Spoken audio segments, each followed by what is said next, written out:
Hey everyone, the new interview featuring Tristan Tate with a major news organization in Romania has just dropped. What was your first reaction when you got into the cell in the jail? Because most of the people don't know how a cell looks, they just see it on the movies.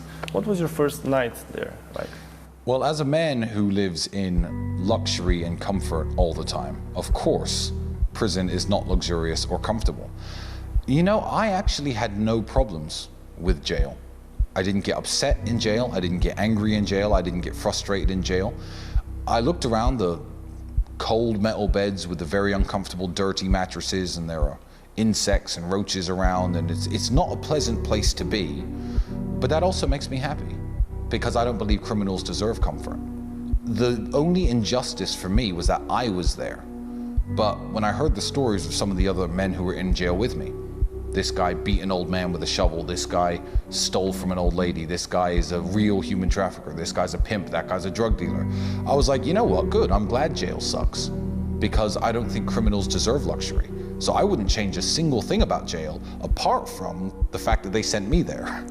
Even on my way to prison, I was asking the guards, like, so what's jail like? Do I have to fight anybody? Is someone gonna attack me? I was checking the grip on my shoes to make sure that my shoes had good grip just in case, you know? I was prepared for jail because I'm prepared for everything. With an American. Did anyone check the cameras from the house?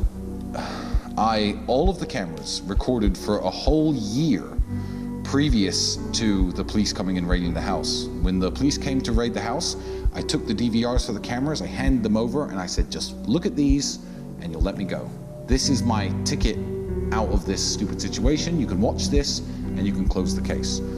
Because any gang leader who runs an international crime operation, whether I was a drug smuggler or a human trafficker, the number one thing that person wouldn't do is install security cameras that record everything they're doing all the time. So if you watch a year of footage from what is supposedly the criminal headquarters of an international human trafficking gang, I find it very strange that not one single image from my CCTV, not one, is in the criminal indictment. Not one. Because if you watch my entire life for a year, it's very boring. I sit at that computer, I work, I sit around and have drinks with my friends. Everyone comes and goes as they please. No one is locked in, no one is held captive. I felt like that evidence would completely exonerate me. You talked about the goods that have been taken away from you from the ICOT. You think you'll ever recover them? They took 11 cars, 6 watches, some bars of gold, some cash, some cryptocurrency. You know, they took my father's watch. My father's dead, and he had this cheap Casio watch that cost maybe $100. That was in my safe because it's precious to me. And they were ordered to take all the watches in my safe. And they took obviously some very expensive ones, but they also took that one. At this point in the proceedings, I don't know or care what I get back. I mean, you can't take a Ferrari and park it for 8 months without ever starting the engine, without maintaining it. I'm gonna get these cars back. There are gonna be faults and problems with them.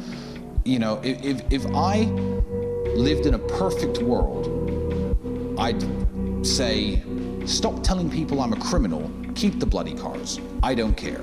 You know, so I don't have any hopes of getting them back. I hope I'll get them back because I can sell them and, you know, get some money back because I've lost a lot of money from this. But I just want my dad's watch. That's it.